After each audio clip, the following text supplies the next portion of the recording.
ऋषि जी के ससुर जी कैलाश लोहिया जी जो आसाम से पधारे हैं माँ कामाख्या के चरणों से, एक बार वो व्यास गद्दी के पास आए और उनको उपरना उड़ा के उनका स्वागत करें।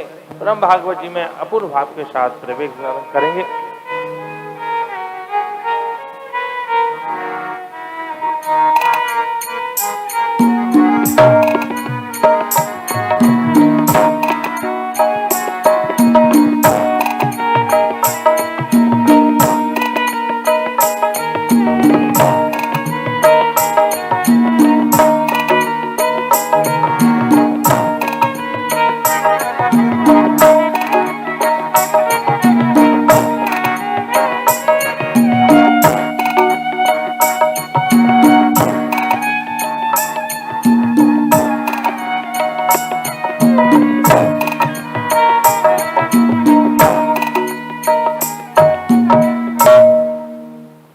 शिवा के बिहारी लाल की परम पावनी भगवती भागीरथी श्री गंगा महारानी के पावन तट पर सनक सनंदन सनातन सनत कुमार चारों भैया भक्ति महारानी ज्ञान वैराग्य नारद जी इन सबको भागवत कथा श्रवण करा रहे हैं। नैमिषारण्य की पावन भूमि पर सूत जी महाराज सोनगादी 88,000 ऋषियों को श्रीमद् भागवत कथा का श्रवण पान करा रहे। वही कथा मैत्री जी विदुर जी को और वही कथा हम श्री ठाकुर जी के चरणों में बैठकर यहाँ श्रवण कर रहे हैं। कल की कथा में आपने श्रवण किया, आत्मदेव जी नाम के ब्राह्मण संत के चरणों में पहुंचे। क्यों गए? मुझे बेटा नहीं है, बेटा चाहिए। ये संसार की रीत है, वस्तु नहीं होती है तब जाते हैं और वस्तु बिगड़ जाए फिर पहुंच जाते हैं। महात्मा ने बहुत समझाया, क्या करोगे बेटे का, जिद ठान ली। महात्मा ने कह दिया 7 जन्म तक बेटा बेटी का सुख नहीं है। विद्वान तो थे, समझ गए जो 7 जन्म का भाग्य देख सकता है वो मेरे लिए संतान तो दे सकता है। चरण पकड़ लिए, बोले महाराज या तो मुझे बेटा दो, नहीं तो मैं आपके चरणों में आत्महत्या करूंगा, ब्रह्म हत्या लगेगी। महात्मा ने विचार किया हम तो अच्छे जा रहे थे, आ बैल मुझे मार। ब्रज में कहावत है सामने से वैसी, कभी कभी कई लोग होते हैं ना ऐसे फंस जाते हैं बेचारे, धर्म इसको बोलते हैं धर्म संकट।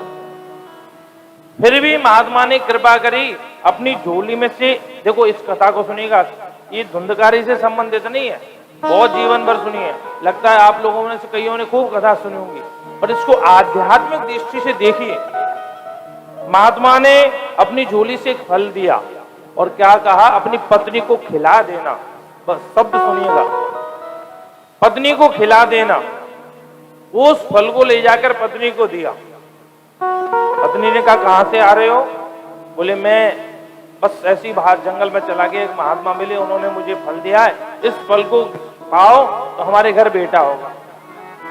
पत्नी विचार करने लगी, जाने कहां कहां जाते हैं, कभी किसी बाबा जी के यहाँ, कभी जादू मंत्र के यहाँ, किसी यहाँ।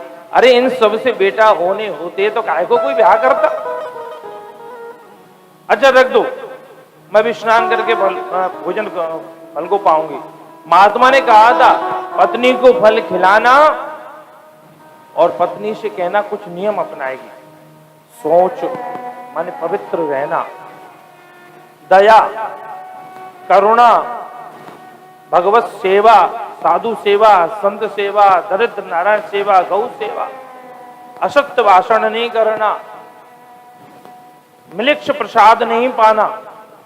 इन सब नियमों का पालन करेगी तो ठाकुर जी की कृपा से तुम्हारे घर भी सुंदर पुत्र होगा। नियम बताए महात्मा ने। और जीवन में नियम होना बहुत जरूरी है भैया। जिसके जीवन में नियम नहीं उसके जीवन में कुछ नहीं। हम आपसे ये नहीं कह रहे हैं आप 2 घंटे 4 घंटे 6 घंटे ही बैठ कर ही माला फेरो, 5 मिनट भी हो तो प्रभु के लिए वो उस समय 5 मिनट में आप और आपके भगवान संसार नहीं होना चाहिए। एक बार एक लाला जी आके बोले महाराज जी मन भजन करने में मन नहीं लगता है। हमने कहा अच्छा क्या होता है? बोले जब हाथ में माला आती है तभी नींद आती है। आती है कि नहीं आती है? ये आदों की समस्या है। तो हमने मुस्कुरा के कहा एक बात बताओ, जब नोट गिनते हो तब नींद आती है? बोले नहीं आती महाराज। हमने कहा क्यों? बोले मैं तो लक्ष्मी पुत्र हूं। हमने कहा इसका कारण एक है, हम नोटों को अपना मानते हैं, भगवान को अपना नहीं मानते हैं। जिस दिन भगवान को अपना मानेंगे उस दिन वो काम नहीं होगा। जरूरी नहीं है 5 घंटे 6 घंटे 1-2 घंटे बैठे, 5 मिनट, लेकिन वो 5 मिनट भी केवल आपकी और भगवान की वो संसार नहीं होना चाहिए। और हम अपना विश्वास दिलाते हैं 5 मिनट का जो नशा होगा, 5 मिनट का जो आनंद होगा, 5 मिनट की जो तन्मयता होगी, 24 घंटे चेहरे पर दिखेगी वो आपको। प्रेम से बोलो राधे राधे। 5 मिनट का भजन झलकेगा, भजन दिखता है, भजन झलकता है। कई घरों में तो माताएं जो है मंदिर में बैठ जाती हैं भजन करने, और ऐसा लगता है जैसे तूफान आने वाला है। हाँ, अरे मंदिर में नहीं जाना, दादी बैठी है भजन कर रही है। दादी वहां से कि अठी आप है, बटी क्यों जा रही हो? वहां से डाटी गए, इसको हटा यहां से, मैं भजन कर रही हूं, मैं सुबह सुबह नहा धो के आई, ये मुझे छी गया। ऐसा नहीं, भजन सुख देता है, भजन आनंद देता है। आपके भजन को, आपके प्रेम को, आपके सत्संग को देख के लोगों को लगाव होना चाहिए। लोग आपसे जुड़े, लोग आपसे पूछें ये सुंदर आपके चेहरे पे जो ये आनंद है, आपके चेहरे पे जो कांति है, ये कहां से है? भजनानंदी व्यक्ति की अलग ही झलकती है। महात्मा ने कहा इसको पवा देना, फल को खिला देना। पत्नी को दे दिया, पत्नी ने कहा मैं स्नान करके खाऊंगी। पत्नी वो चले गए आत्मदेव। इतने में एक पड़ोसन आए, क्या हुआ, कैसे उदास हो? बोले पतिदेव फल ले आए हैं और कह रहे हैं इसको खाने से बेटा होगा। पड़ोसन ने कहा खा लो। अरे बेटा नहीं हुआ तो कोई नुकसान थोड़ी करेगा, फल ही तो है, कोई दवाई थोड़ी है जिसका इसका साइड इफेक्ट होगा। उसने विचार किया मैं खाऊंगा नहीं, असमंजस में थी। इतने में उसकी छोटी बहन आ गई।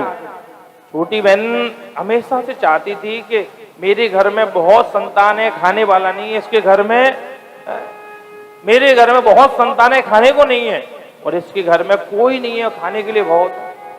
क्या हुआ बहन, क्यों परेशान है? तेरे जीजाजी फल लाए और कह रहे हैं इसको खाने से बेटा होता, मैं खाऊं क्या नहीं खाऊं? तेरा मन हो तो मत खा। और देखो कुतर्क कर रही है। मैंने तो ये सुना है फल अगर मैं खा भी लेती हूँ और गर्भवती हो जाती हूँ, तो जो महिलाएं गर्भवती हो जाती हैं उनके गर्भ कई वर्षों तक रह जाते हैं। उदाहरण किनका दे रही है? अदिति महारानी का, जो आगे कथा सुनेंगे। अदिति महारानी की गर्भ रहा 100 साल तक गर्भ। सुखदेव जी अपनी माता के 12 वर्ष रहे। अगर मेरा बच्चा भी 4-6 साल रह गया मैं तो जीती जी मर जाऊंगी। और मैंने सुन रखा है जो गर्भवती होती हैं उनका आहार कम हो जाता है, शरीर कम हो जाता है, कमजोर हो जाता है। और मेरा शरीर कमजोर हो जाएगा तो गृह कार्यम कथम भवेत, मैं घर का काम कैसे करूंगी? और जब घर का काम नहीं होगा तो मेरे पतिदेव मेरी ननद को ले आएंगे, और बेचारी ननद तो वैसी बदनाम है। प्रेम से बोलो राधे राधे। चाहे कुछ ना कहे लेकिन घर पहुंच जाए और माता जी से मुस्कुरा कर हंस के बात करे तो भाभी को लगता है मेरे खिलाफ ही भर रही हैं। क्या कह रही हैं? दैवाद घ्राति वजिद्राम पलायात गर्भणी कतम एवं कुतर्क योगेना तत्फलम नैव भक्षता। कहीं आग लगी पूरा गांव बच जाएगा, मैं ही जल जाऊंगा। चोर आए चोरी करने, चोर सब ले जाएंगे, मैं उनको पकड़ नहीं पाऊंगा। एवं कुतर्क योगेना, कुतर्क की कैंची चलाई और उसने ये मन में सोच लिया तत्फलम नहीं भक्षता, मैं वो फल खाना ही नहीं है। छोटी बहन ने कहा कोई बात नहीं, एक काम कर, इस महात्मा की परीक्षा हो जाएगी, तेरे घर में एक गाय है वो कई दिनों से बांझ है, उसको फल खिला दे। और तू एक काम करना, तू पतिदेव से कहना मैंने फल खा लिया है, और देख एक बड़ी खुशी की बात है मैं भी गर्भवती हूं। मैं अपना बालक ठीक 8 महीने बाद तुझे दे जाऊंगी और तू पति से जब तक आडंबर करके रखना कि मुझे एक बालक रह गया है। दोनों बहनों ने आपस में बात की। पतिदेव इतने खुश हुए कि मेरे घर में भी संतान आने वाली है, मेरे घर में भी संतान आने वाली है। ठीक 8 महीने के बाद उसकी बहन को बालक हुआ। उसने रात में ला के दिया। पतिदेव को सुबह घोषणा कर दी, मुझे बेटा हुआ, बेटा हुआ। इतने बेटे के चाव में इतने पागल थे, ये भी नहीं देखा ये हमारे कुल खानदान जैसा लगता भी है कि नहीं लगता है। मन में विचार आया, मेरा नाम है आत्मदेव, तो मैं अपनी बेटी का नाम रखूंगा परमात्मदेव। इतने में पत्नी ने कहा, क्या कर रहे हो? 9 महीने हमने पेट में रखा, 9 महीने हमने कष्ट सहन किए, तो नाम भी हम अपने हिसाब से रखेंगे। अच्छा देवी, क्या नाम रखोगी? बोले, मेरा नाम है धुंधुली, अपने पुत्र का नाम रखूंगी धुंधुकारी। प्रेम से बोलो राधे राधे। और भैया बात यथार्थ है, यथा नामा तथा गुणा। जैसा नाम होगा वैसे ही गुण होंगे। नाम हमेशा सही रखना चाहिए।